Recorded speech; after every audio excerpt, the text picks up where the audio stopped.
3 পা জমি উনি মেপে নেবেন। এটা ডিল হয়ে গেছে আমাদের মধ্যে। তো প্রথম পদক্ষেপ উনি নিজের শরীরকে বিশাল আকৃতির উনি বর্ধন করেন, নিজের শরীরকে বিশাল বর্ধন করেন, এতটাই বর্ধন করেন যে প্রথম পদক্ষেপে উনি এই স্বর্গ পাতাল লোকের দিকে সমস্ত কিছু উনি মেপে নেন, সমস্ত কিছু মেপে নেন।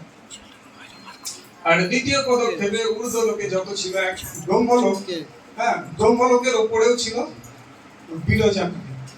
সেই ব্রহ্মাণ্ড ভেদ করে বিরজা নদী পর্যন্ত উনি মেপে নেন।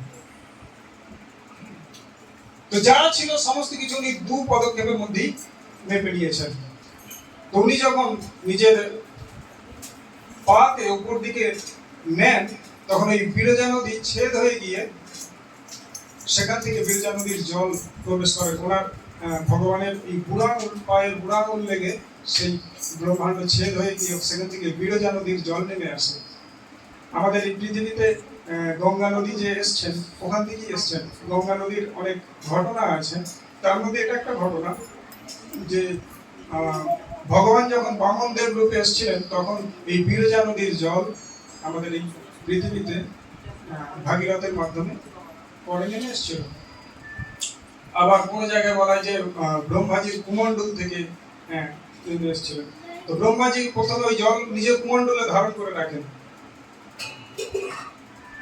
এই জন্য বলে বিষ্ণু পাদদকম, বিষ্ণু পাদদক, উদক পাদদক।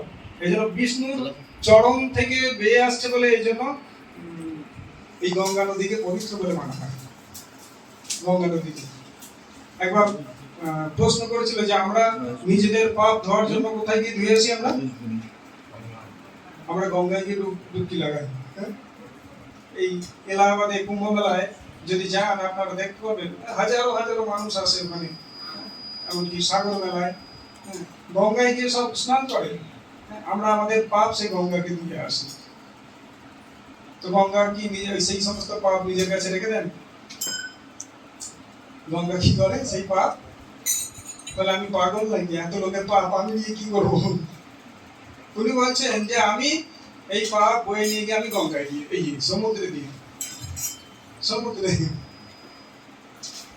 তারপর সমুদ্রকে জিজ্ঞাসা করতে হবে তুমি তাহলে কি করো এই পাপ এত? বলে আমিও কি পাগল নাকি? আমি এই পাপ দিয়ে দিই বাদলকে। আমার কাছে রাখি না, আমি কি করবো? এত লোকের পাপ বাদল উপরে, ওই জন্য বাদল দেখতে কালো কালো কালো কালো লাগে। তো বাদলকে জিজ্ঞাসা করছে তুমি কি করো?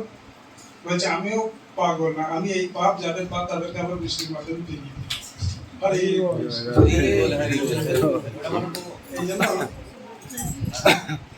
এই জন্য এই গঙ্গা দেবীকে পবিত্র মানা হয়।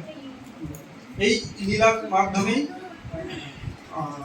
গঙ্গাজি আমাদের এই পৃথিবীতে এসেছিলেন। প্রথমে ব্রহ্মাজি ওনার কুমণ্ডলে ধারণ করে রাখেন, তারপর ভাগীরথ মহারাজ উনি তপস্যা করেন, তপস্যার মাধ্যমে গঙ্গা পৃথিবীতে আসার জন্য রেডি হয়। কিন্তু গঙ্গাজির কাছে একটা শর্ত ছিল যে আমি এত উঁচু থেকে যে নিচে পড়বো তাহলে পৃথিবী ধুয়ে ধেয়ে বেয়ে যাবে, তাকে আমার বেগকে রোখা মুশকিল হয়ে যাবে। তাহলে কি করতে হবে না? উনি বলছেন আমি শিবজিকে একটু মানান, একটু ওনাকে তৈরি করুন। ভাগীরথ মহারাজ আবার শিবজির উপাসনা করে শিবজিকে উনি রাজি করান এবং শিবজি বলেন ঠিক আছে গঙ্গাজিকে আহ্বান করো। তো শিবজি কোথায় ধারণ করেছেন গঙ্গাজিকে? জটায়। কেন না গঙ্গার বেগ উনি অত উঁচু থেকে ধেয়ে আসলেন তার পৃথিবী ভেসে চলে যাবে। আমরা দেখি কখন কখন সমুদ্র থেকে জল উপরে বর্ষার সময় পুরো চারিদিক ডুবে যায়, তত উঁচু থেকে গঙ্গা যদি আসে তো পৃথিবী ধূলিসাৎ হয়ে যায়। এই জন্য শিবজি নিজের জটায় ধারণ করেছেন, তারপর ওনার বেগকে আটকে দিয়ে আস্তে আস্তে উনি সেখান থেকে ধারা হিসাবে বার করেন। এইভাবে গঙ্গাজি পবিত্র মানা হয়। তো সংকল্প করার পর যখন উনি মেপে নিলেন 2 পায়ে সমস্ত জায়গা মেপে নেওয়ার পর দ্বিতীয় পদ কোথায় রাখবেন আর জায়গা নেই, তখন বলি মহারাজকে বলছেন তুমি তো বলছেন আমার কাছে আমি এত বড় রাজা, তোমার দেওয়ার জন্য। তো দু পায়ে তো আমি সব মেপে নিয়েছি তোমার, তৃতীয় পদ আমি কোথায় রাখবো? তখন বলি মহারাজ বলছে জায়গা আছে, আপনি এই পদ আমার মাথায় রাখুন। তখন উনি মানস দেহকে হরিদ্রপুর সুন্দর অর্পিল তোমা পদে নন্দ কিশোর, উনি ওনার মাথা দিয়েছিলেন ভগবানের সেই চরণ রাখার জন্য। একে বলা হয় আত্মনিবেদন। আমাদের নববিধা ভক্তির মধ্যে আত্মনিবেদন আছে না? শ্রবণ কীর্তন বিষ্ণু স্মরণ অর্চন বন্ধন সক্ষম আত্মনিবেদন।